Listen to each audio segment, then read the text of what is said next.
Alright, what's up everyone? Welcome back to Structure Free Learning, and in this video we go to some reinforced concrete design. In particular, we're going to talk about design of singly reinforced concrete beams, and hopefully by the time that we're done with this video you'll have a feel of how the process works, and maybe you'll even be able to explain it to somebody. To start out here, our goal for any structural system design is really to satisfy all the strength and serviceability limit states. And so hopefully you know what those are. In particular, the goal for a singly reinforced concrete beam is to select the area of steel in terms of number of bars and size of bars and placement, the width of the beam, and the depth to steel, this D to the centroid of the steel, and satisfying ACI code requirements. At least that's the code we're going to be using here so that we can ensure safety to the public and to the users of our structural system. And I want to emphasize the strength requirements. Those are things like phi mn greater than or equal to mu, or the design moment strength greater than the ultimate moment that could be applied here. The design shear strength greater than or equal to VU, and even the design axial strength greater than or equal to the internal axial loading. But in this case, because we're focusing on beams here, we're not going to worry about this right here. We're going to assume that our structural systems have only internal moments and shears, and we want to design it so that it satisfies those conditions. Now, in its rawest form, beam design could literally be a guess and check, right? You could just guess a B, guess a D, guess an area of steel, and then analyze it and see if it satisfies your requirements. But that's not a very efficient process. That's not the engineering way, right? You're not an engineer to just guess and check. So hopefully we want to come up with a better process. And that's going to involve things like, or considerations for the strain in the steel. And what we would like is to create beams that are ductile or tension controlled. And that means, according to the ACI code, tension controlled means having the strain at the extreme tensile fiber to be greater than or equal to 0.005. And what that lets you do is use a phi value of 0.9, and that gets you the most out of your theoretical moment strength here, this mn that would be associated with this this strain and stress profile for a singly reinforced beam. What that involves is trying to target a specific reinforcement ratio, rho target, that is associated with a strain that's greater than or equal to 0.005. And so what we want to do is utilize a process that will help us achieve this. Now, at the center of this process is the basic design relationship. You might go and look at your textbook. Depending on the textbook you look at, there's slight variations of the process for designing for a singly reinforced beam. But again, for most of them, and probably all of them, at the core of it is the basic design relationship for flexure. And with this basic design relationship is the reinforcement ratio here.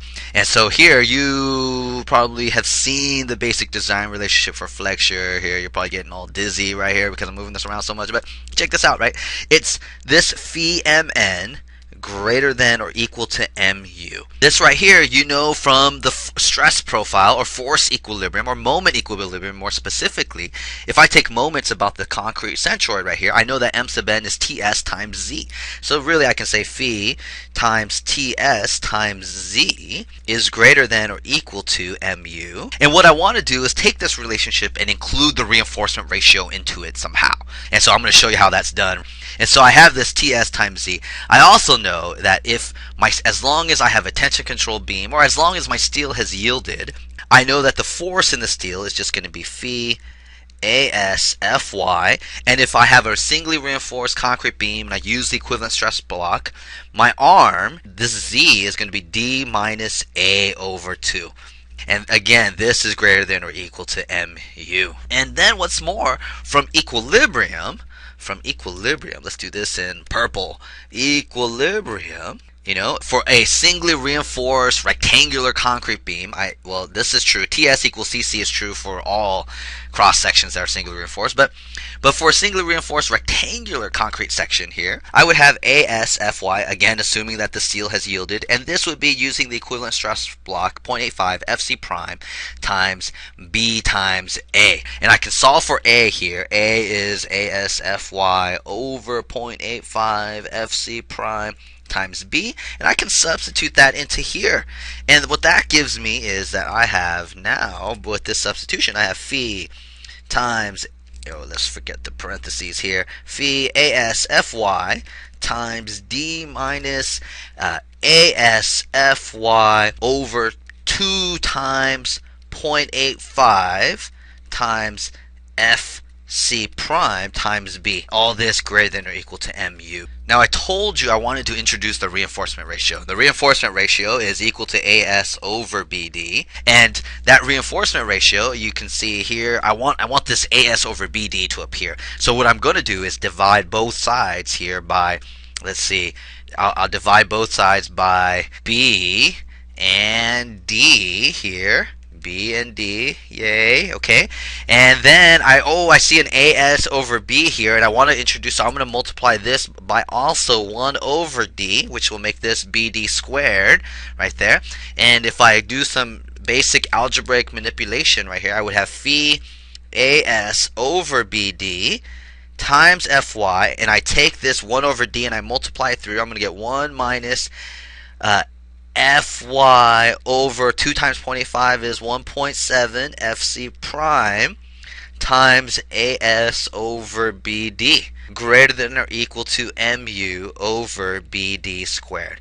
And then now if I make this substitution for rho, I get this very popular equation right here. This is going to be this. If I substitute for rho is equal to AS over BD, I'm going to get phi times the reinforcement ratio Fy times 1 minus Fy over 1.7 FC prime times rho greater than or equal to mu over BD squared. And this relationship here is the basic design relationship, but manipulated to include the reinforcement ratio and assuming that the steel has yielded. So this equation is often the basis of a bunch of design aids in the back of textbooks or different handbooks for designing reinforced concrete beams here.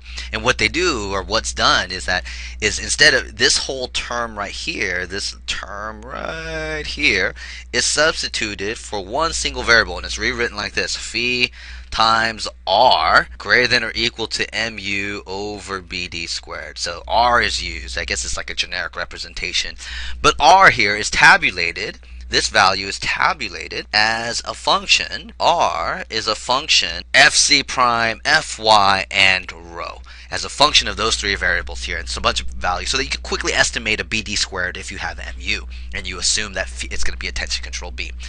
But at the center, I'm going to give you a process where you don't need any design aids here, and that's true in general because all you need is a calculator to really compute this R value. So the reality is the design process for singly reinforced concrete beams here is centered on this equation. And here I'm going to give you this outline of the process that I follow here. So first and foremost is to estimate the beam weight. And that is literally a guess, okay? Based on experience, whatever you want, if you're not sure, guess 500 pounds per foot. Guess a number. Or you don't have to guess, you can just guess 0, and then you're going to have to update and verify. But the reason you're going to estimate the beam weight first is because you need to calculate an mu value.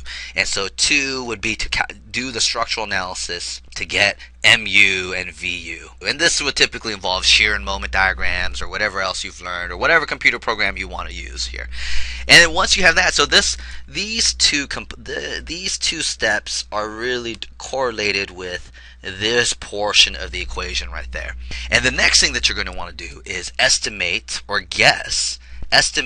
a reinforcement ratio, or a rho target. This is what you're shooting for in terms of ductility. And so if you've watched my video on the reinforcement ratio, or maybe you've looked at it before, the reinforcement ratio is related to the strain of steel using this relationship right here, 0.85 FC prime over Fy times beta 1 epsilon C U over epsilon S, or T actually, epsilon T in this case, epsilon T plus epsilon Cu here. And if you're using the ACI code, these become 0.003. And so if you want to target a beam that has a tensile strain of epsilon T equal to 0.0075, you just plug in 0.0075 with beta 1 and then the compressive strength of concrete and the grade of steel, and then you'll get a rho value associated with 0.0075 tensile strain. And this row is based on similar triangles and the equilibrium equation for a singly reinforced beam. And if you haven't seen the derivation before, I think I have a video on the derivation already. So now you have this reinforcement ratio, you have material properties, and once you can estimate that, then you're going to use this whole relationship here. You've got rho, you've got an Fy and Fc prime typically specified already, and you're going to use this rho value that you're assuming or you're targeting to estimate BD squared. So the next step is to use, is number 4 here, is 4, let's keep it blue right here. 4 is to estimate or estimate BD squared based on design relationship. And then you can try to proportion out what you can determine. You can select, really select a B and a D, select a B and a D. And normally what's done in reinforced concrete is to try to select a D over B ratio that's approximately anywhere from 1.5 to 2.5 ish, but I've seen things like up to 3, just depending on the depth of the beam that you needed or wanted right here. But that's usually an economical range, around 2-ish, right? D over B about 2. And so you select a B or D. So that's literally a guess and check. So you have this requirement for BD squared, and then depending on what your value of B is, here's the D value, and you just put in a list of numbers for the width of the beam and see what D you end up with, and then you select the B and D. And then after that, you have an area of the steel, and you can determine based on this right here, this D over B ratio, or this BD that you selected, you can determine 5 or 6 right here, a required area of steel, AS required. And then you can select, AS right here, and that just means all you gotta do for this AS required is equal to rho target that you established at the beginning times the B and the D that you calculated. And so this equation, this basic design relationship, was really important for these 2 steps. Now you're just using the definition of the reinforcement ratio and the B and the D that you selected to determine an area of steel required, and then you want to 7 would be to select size and number and place, satisfying ACI requirements, right?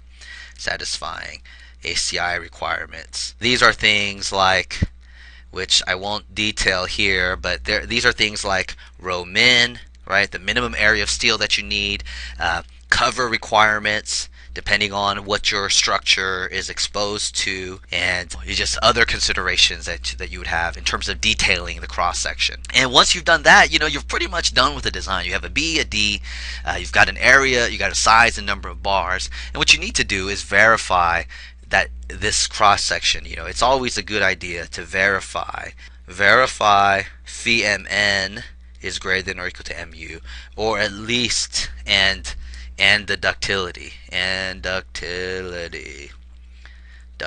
meaning that it's tension controlled, or meaning tension control. And after you've done that right here, then if you've covered shear already, or you understand what shear is, you want to, with this design, you want to check.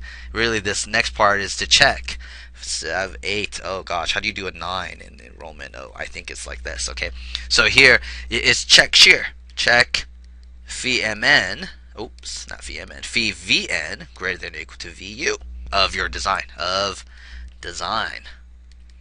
and then you'd be done with the cross-section design. Alright, so hopefully this video was helpful in giving you an overview of the process, and so we'll look forward to another video where we do an example problem. Alright, see ya.